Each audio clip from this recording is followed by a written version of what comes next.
Hello everyone, welcome back to my channel. Today I'm going to give you my best tips how to look stylish on a budget. Tip number one is to buy off season. Now every time a season is over, for example right now we're in summer, we're in July, everything is starting to go on sale. Why? Because they're looking to clear the racks for the next season and they want to show you the new trends and new items coming in.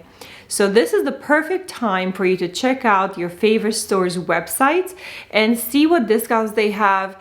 Purchase all the items you want to get for next season ahead of time. So perhaps if you're looking for linen trousers or shorts or a nice cotton shirt for the summer, this is the perfect time to get it. Some of these tips you might already know and some you might not because they're my own personal ones that I created, such as the next one, which is to create a specific email just for coupons.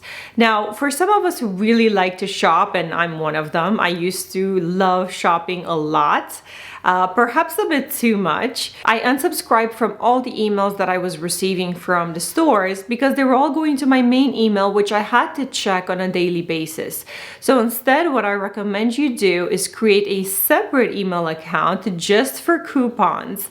And now the trick is to sign up with every store when you actually want to purchase something, especially if you're looking for items that you're not familiar with a specific brand.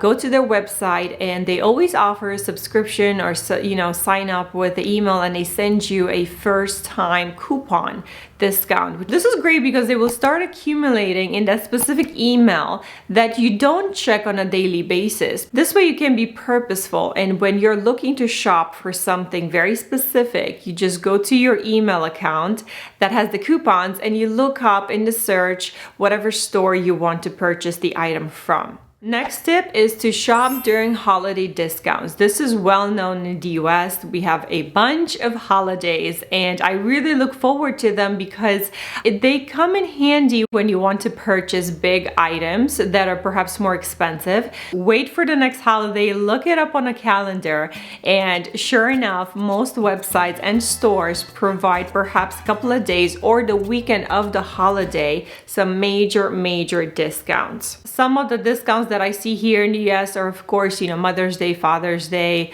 4th of July, Labor Day, Memorial Day. Let's not even talk about the big major like Christmas, New Year's, holidays, even Thanksgiving, Black Friday. These are all great times for you to shop. My next great tip for those of you who have access to Amazon is to have a membership. If you don't already, perhaps you want to consider it. One of the benefits that I found with a membership is that I can purchase most of my items online. I don't have to actually go into the store. And yes, this is convenient and you have to be careful because it can literally arrive that day. But at the same time, I'm very intentional with my purchases because what happens when you go into the store, you see a bunch of other things that you want to buy and all of a sudden your cart is full.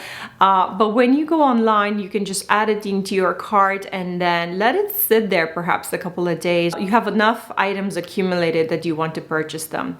Now, this particular discount I want to talk to you about is the Amazon Prime days. This is the time when you can purchase items heavily discounted that normally you don't really see on sale. And I know we talked about seasons and off season. January is such a big month for discounts, and of course you want to purchase the off season items right after the holidays.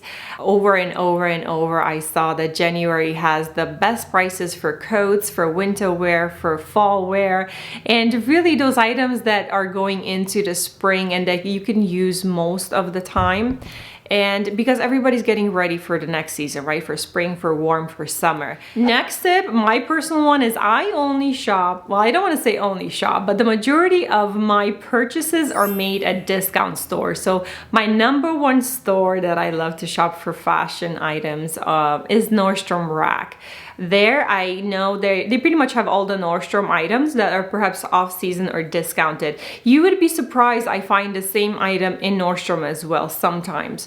But I know it's great quality and the price is not spiked up as much as the normal retail price. We all know that retail price is really 3, 4, 500% added, you know, just because they are selling it to you, and there's their markup, which is fine. I understand that, but I don't want to pay for it. So nowadays, when we have so many options for discount stores, check them out, see what's around you. Again, this is my favorite one for high quality items. And then I also have Saks Off Fifth, which is a bit pricier, but sometimes I find really nice, good quality items, like 400-500% discounted. No, that's a lot.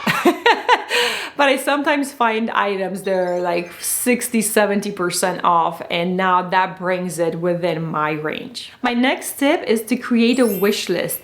I personally have one with Amazon because I am a Prime member, but and I have several types of lists. I have wish lists for the kids, I have shopping wish list for me, personal one. You can keep it private or public, which is great because you can share it with your family members. So when the holidays come or any type of birthday or event, you can gently redirect them to your wish list. You can share it with them. I think it's much more meaningful and thoughtful if you add some things and you give them a little bit of help, of clue of what, you know, they could be purchasing for you. But really the main reason why I keep my wish list is because I don't want to make spontaneous purchases. So if I randomly see something that I like, because you know that Amazon, just like every other search engine really, they like to recommend things and you don't want to purchase right away simply because you saw it. So what I do is I like it, I add it to my wish list, and I just keep it there. Amazon has a great way of reminding me as well when I do make a purchase that I should indulge in something from my wish list, so that's optional, but it saves me from having to do all that research again and not necessarily having to buy it right away. I have to mention Costco because it's one of my favorite stores and I always make sure there's one nearby wherever I live. There are alternatives. You have, I think, BJ's and Sam's Club. These are stores where you can purchase items in bulk. And I love Costco specifically for this because they have a very good concentrated selection of clothing items. In the beginning, for the first couple of years, I never really looked at that. But I think once, simply out of boredom, I checked it out and I was blown away. Let me tell you, they carry some really good brands and they have a very limited amount of sizes, and for a short period, whenever they sell out, they sell out, and you might not find the same items in all the stores. Anything you can purchase in bulk, they have really high quality wool socks, for example.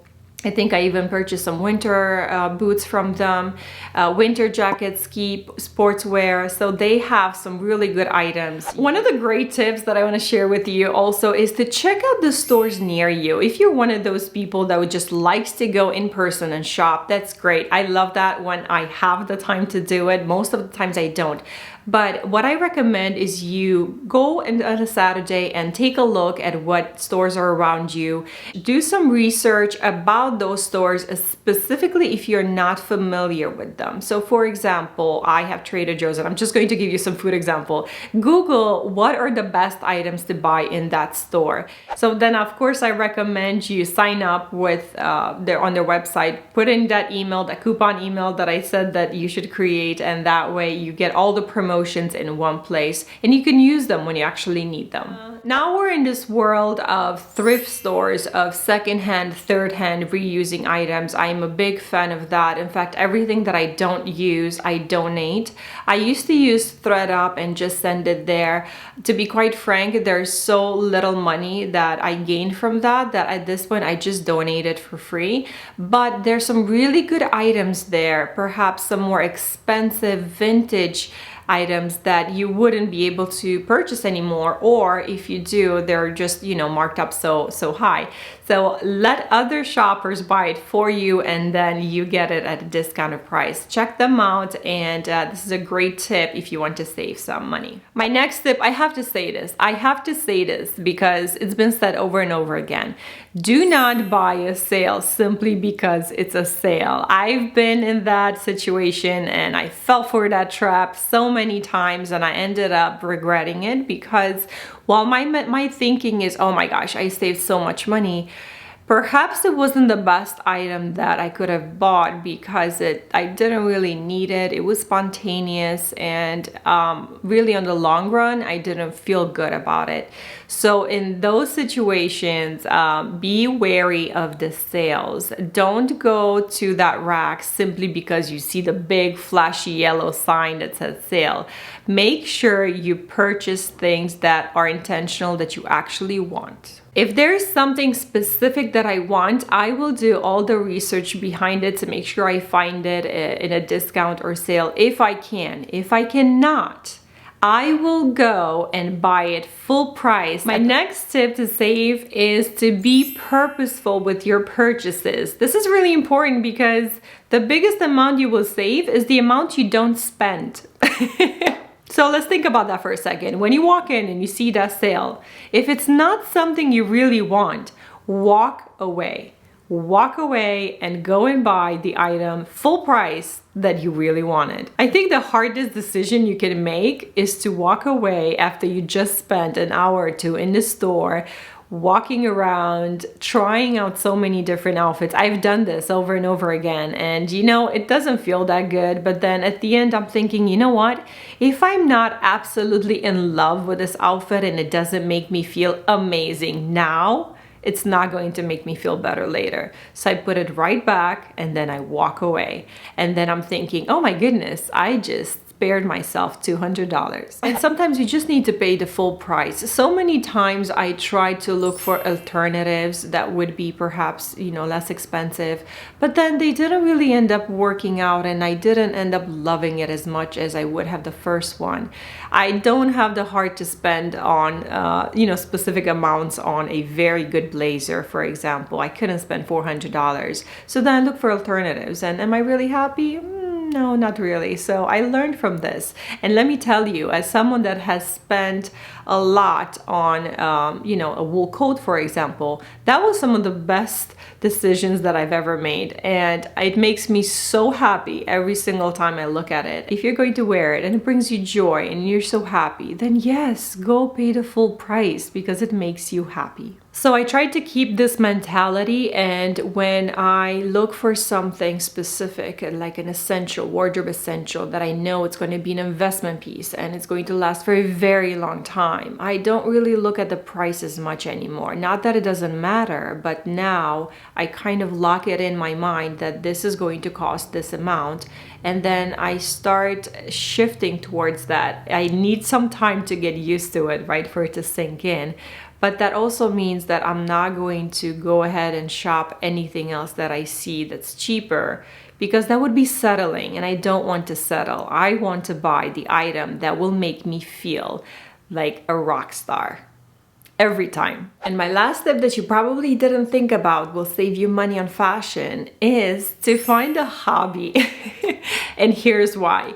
I used to spend a long time shopping online, window shopping, just found myself randomly staying and on websites, my favorite websites. I even knew them in order for hours and hours in a weekend. And you know, at the end of the night, I'm just tired. I close my laptop and I realize, oh my gosh, 3 hours just went by. 3 hours that I will never get back, and 3 hours that nothing productive came out of it. There's literally zero result. I did not progress in any way.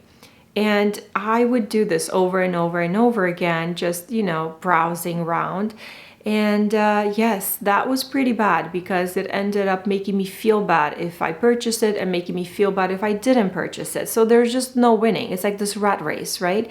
But what I did is I started the YouTube channel instead. And let me tell you, since I started the channel, I have not made any purchase, I don't think, maybe a couple, but nothing to the extent that I've done before. I've also haven't spent any time browsing because I don't have the time. Right now I'm spending all of my time on editing.